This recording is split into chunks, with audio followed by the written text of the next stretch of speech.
Okay. So how long were you with the 49ers? I got signed. So the way it is, everyone's on a roster where you first sign. And then preseason happened. Then they have to cut down to their 53-man and then practice squad. I actually got released after our last preseason game, and I was signed to the practice squad of the San Francisco 49ers. And I stayed with them around 7-8 weeks before I was cut. Okay. And the reason why I was cut had nothing to do with me. The way that the NFL works, like I tell people all the time, NFL stands for not for long.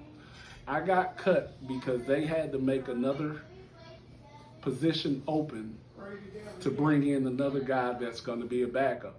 So in the game, I remember this vividly, a defensive back had a season-ending injury. So they had to sign another defensive back from somebody else roster or practice squad to bring on to the 49ers, and I was just the lowest guy on the totem pole in my room, so they had to make room for him on the roster spot. I was told that the cut was only going to be during the season, and they did try to sign me before I went to NFL Europe, but I didn't want to go back for different reasons. Okay. So you went to NFL Europe. What is NFL Europe? NFL Europe was a developmental league for the NFL.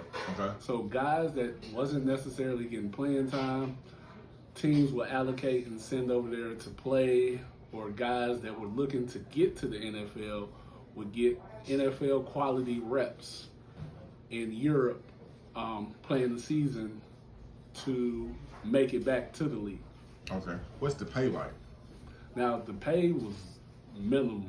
You're only over there to get film and film only. So maybe you got $2,000 a game. $2,000 a game, nothing much more than that. Okay. So going from the 49ers, then going to the Europe League, where's your mind at? What's on your mind? I have a chip on my shoulder. I am pissed because I know I belong in the NFL. So when I went to NFL Europe, it was like all or nothing, because at this time, I know I'm supposed to be in the league. Ability-wise, there's guys in the NFL that do not deserve to be there. Gotcha. But because certain things worked out for them, they are on the team.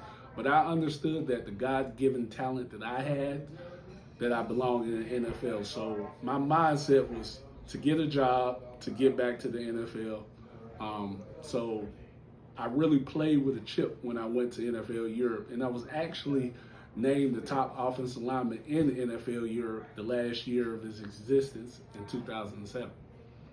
And what came after, and you say, so your NFL is no longer... NFL Europe ended because the NFL to this day wanted to bring their main teams to play overseas. So it would have been a conflict of interest had they still had the league over. So that's why they stopped it, why the Falcons just played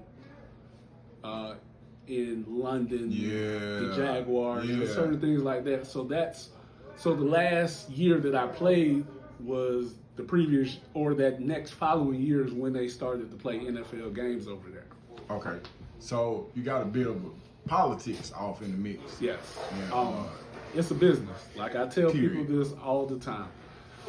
Yes, football is a game, but the NFL is a business. Yeah. Not everybody that's in the NFL deserve to be there. Now, the superstars are definitely God-given monsters or creatures, but certain guys on the teams, it's a business. Yeah. So whatever makes revenue, whatever brings certain things to your team, or they're going to make, or they're going to capitalize on it. So.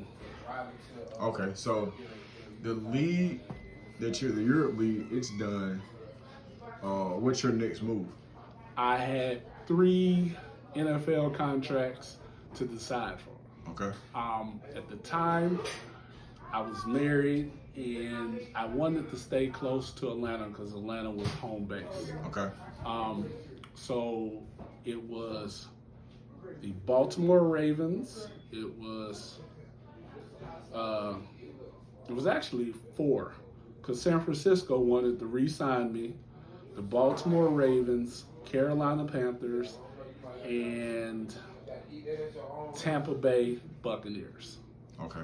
All had contracts ready for me to sign, and I decided to sign with the Carolina Panthers. Okay. And how did that go? It was one of the best fits. I only stayed with them a short time for the same reason that they had to make room. Mm-hmm. I got my first inactive game check, which was $10,185. Okay. I tell people it was a blessing to get a king's ransom and play a child's game, Mm-hmm.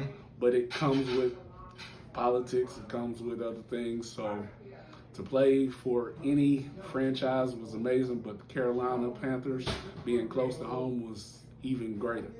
Gotcha. So after the Panthers, what happens? After the Panthers, there was a couple NFL teams that wanted to sign me, but it's this thing called what can you do for me now? Yes, they know I can play, but they need film in order to sign me. Mm-hmm. So it was like, okay, you can go play in the arena, you can go to Canada, but we need to get some film on you. Or you could wait for an NFL team to say, hey, we'll bring you into camp. And that was an option, but I chose to play arena football for the Orlando Predators. Yeah, your goal is to get film, or your goal? What's your goal here? My goal at that time was still to get back to the league. Okay. At that time, I knew I deserved to be there. I still had this chip on the shoulder. So I went down to play for the Orlando Predators, and I did very well. Okay. And I had the opportunity to sign with other teams, Tampa Bay being another team, because at that time in arena, I played for Jay Gruden, which was John Gruden's little brother, and he had connections with, he was actually a coach on Tampa Bay roster at that time, as well as Orlando Predators head coach.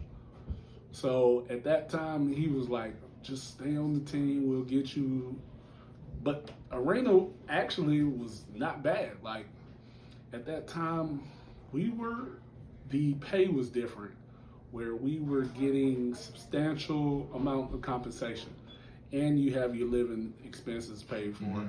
So at this time, I was actually considering, maybe I could just do this arena thing, because if they take care of your living expenses for 6 months, mm-hmm. and you're getting stipend and housing and things of that nature, like you can make a pretty decent living. Yeah. So believe it or not, someone bought the arena league and everything changed. Politics and money. Yeah. Money. It definitely changed, and it wasn't what it was. So I needed to either get back to the league, so I had to get some more film. So I went to Canada for the first time, and this is in 2009. The Saskatchewan Roughriders signed me to a contract, and at this time I had a former Ole Miss teammate that was playing tackle, and he told me, he was like, bro, you come up here, I guarantee you're going to start at the other tackle. And pretty much it happened. Yeah. And we played well. We made it to what the Canadian Super Bowl equivalent is the Grey Cup. Mm-hmm. And we lost the last second of the game. Okay. So the game is over. What's the next move? So I have another year on my contract, but I'm still trying to get back to the league.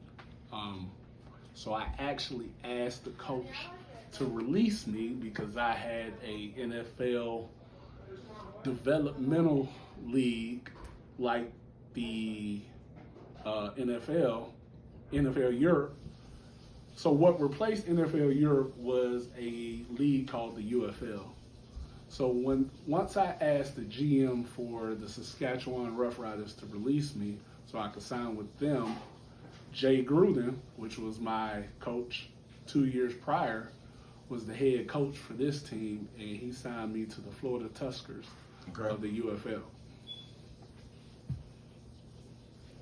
Stop.